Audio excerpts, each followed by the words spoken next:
Depuis, disons, 1 ou 2 ans, vous êtes sorti de votre isolement vis-à-vis de la France et vis-à-vis du monde extérieur. Est-ce que vous regrettez de vous être isolé pendant 25 ans? Est-ce que c'était pas un peu trop long? À vrai dire, je n'ai jamais été isolé.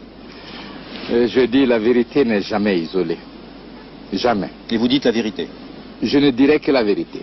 Je ne dis pas que tout ce que j'ai dit soit la vérité, mais je dirai la vérité de mon peuple. La France et la Guinée n'ont pas toujours été très faciles, en partie à cause de problèmes humains. Ce que nous appelons en Occident, nous, les droits de l'homme. Que la Guinée, il faut bien le dire, n'a pas toujours respecté... Voilà, la France a toujours respecté les droits de l'homme. Non, on parle de la Guinée, Monsieur le Président.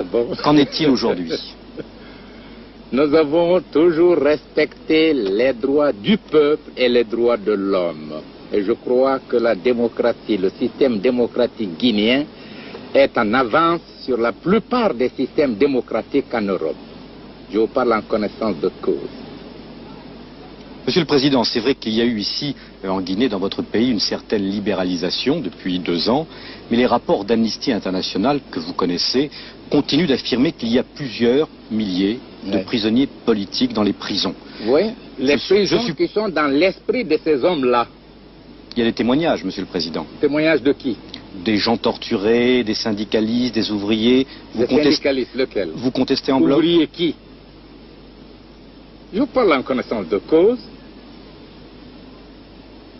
Si vous pouviez désigner un leader sincère qui vienne ici tenir un meeting de la sorte, c'est le peuple qui répondrait à ce monsieur-là. Pas le président de la Guinée. Je n'ai rien à cacher. On en veut à la Guinée pour avoir dit non au général de Gaulle au moment du référendum. La Guinée a assumé ses responsabilités en toute conscience. Et cette situation singulière a été exploitée dans le but d'isoler la Guinée. Sur ce plan, je n'ai de compte à rendre à personne qu'à mon peuple. Et vous savez, le peuple, quelle est sa position à l'égard de son régime.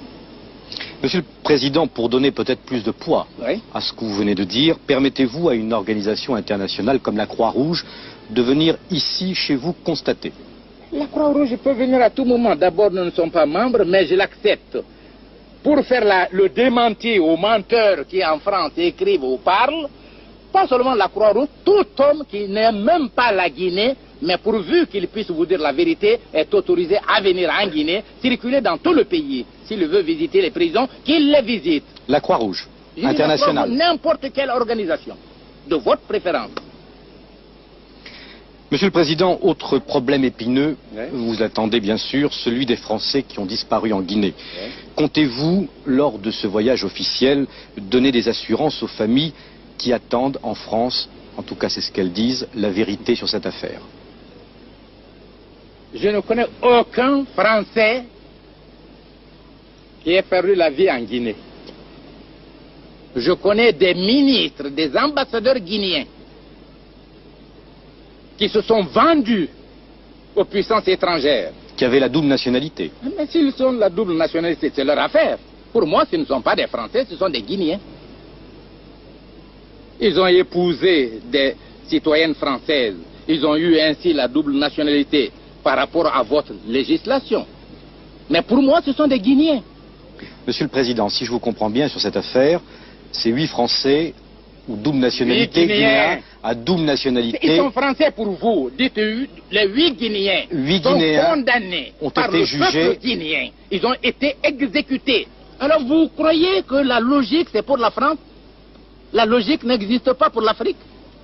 Le sentiment patriotique n'existe pas pour la Guinée. La notion de patrie n'existe pas. Je ne voudrais pas répondre à ces questions. Nous voulons faire l'amitié, tenant compte de l'identité et aussi de la différence. L'identité, notre commune volonté à coopérer sur la base de l'égalité dans l'intérêt de la France et de la Guinée. La différence, je suis guinéen, vous êtes français.